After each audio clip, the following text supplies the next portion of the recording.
takes 2 or 3 minutes to drive from one end of Wells to the other. And if you do that, staying on Highway 69, you'd never see this building, 1 block off of Highway 69, right next to the school. This building, R&R Mercantile, right on Highway 69 as you drive into town, is much more visible. Both are used by the members of the Church of Wells. One is where they worship. The other, according to documents from the Texas Secretary of State's office, is a business operated almost exclusively by elders and members of the church. On the website for the store, several other businesses are listed with pictures and contact information. All of them under the umbrella of Charity Enterprises Incorporated, and all of them being boycotted by hundreds of people.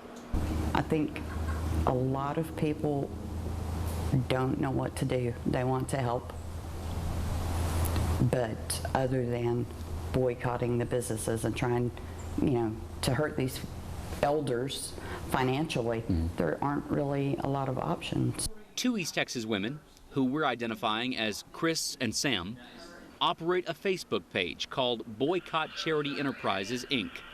The page has more than 500 likes. Sam and Chris met with us in secret.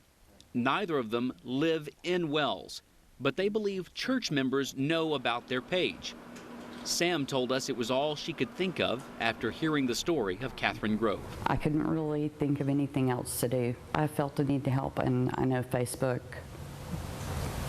social media is like the thing right now. So it's an effort to spread the word about what they're doing, not just locally.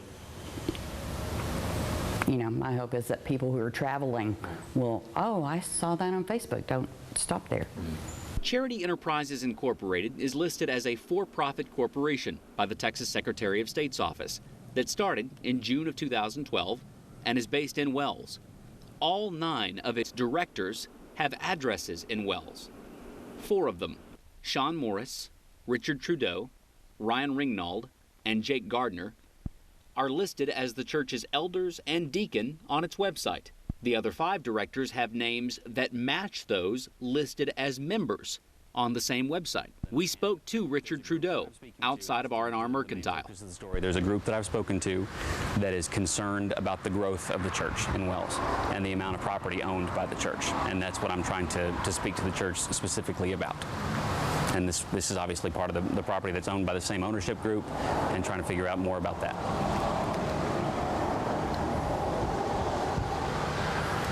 Would you have any response to that, or anything you'd like to add to that? No, not really. Okay. The amount of residential property owned or occupied by church members is not so easy to determine. We spoke to a local pastor who believes he sold church members their first home in the city of Wells almost 2 years ago. He told us they're still in that home. Do you regret selling it to them? If you had to do it over again, would you do it again? Yeah, I think I probably regret selling it to them.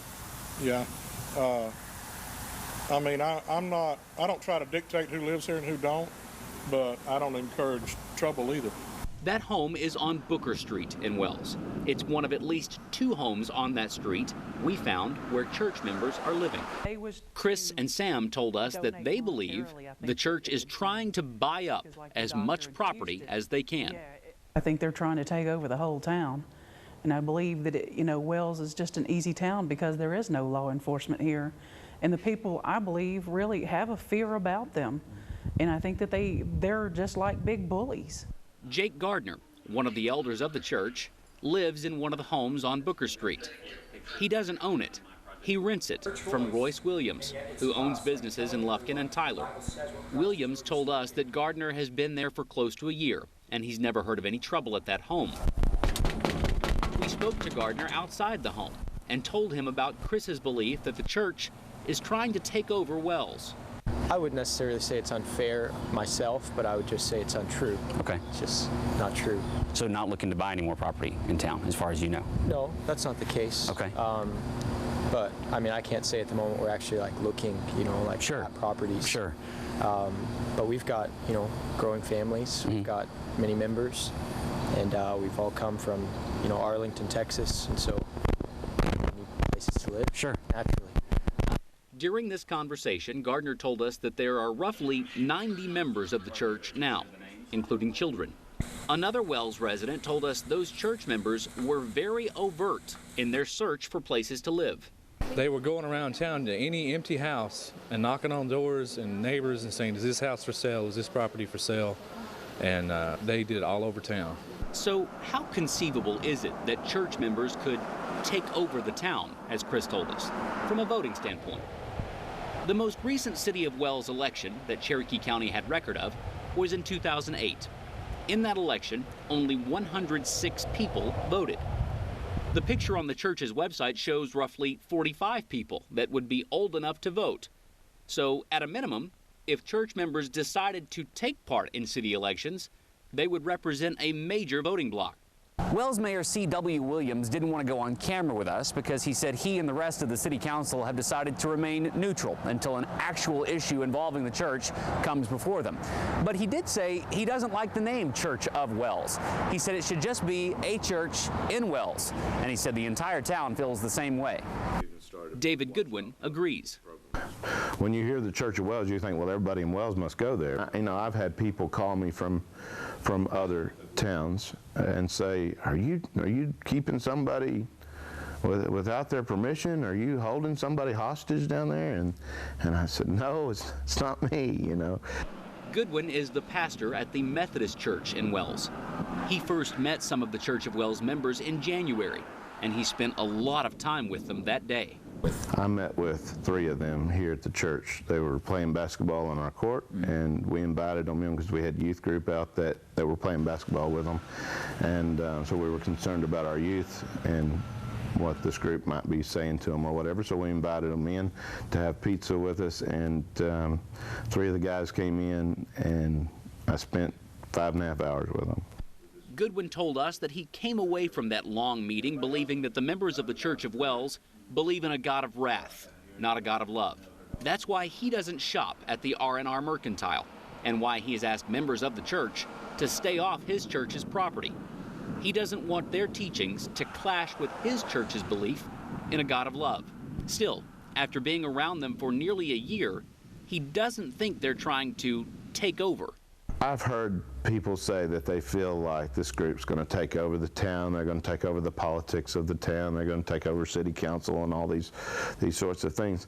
I don't believe that they have the adequate voting members to do that. Most of the folks that are here in the church don't even have Texas IDs or driver's license. So I doubt very seriously they have voter cards. And I don't think that's this church's goal is to take over a town. In the whole time that I've been here, other than the Grove situation, I haven't seen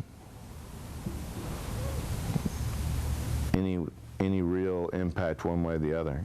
Even so, Goodwin told us about a time that he called the Cherokee County Sheriff's Office because he was concerned there might be a disturbance with Church of Wells members during a town meeting held at his church. That's confirmed in documents obtained from Cherokee County, but there's no record of a disturbance happening that night. In those same reports, we found 2 other instances of church members being given formal criminal trespass warnings by the Sheriff's Office just in the last 2 months. But the Sheriff's Office says that none of the church members have been arrested or charged with any crime.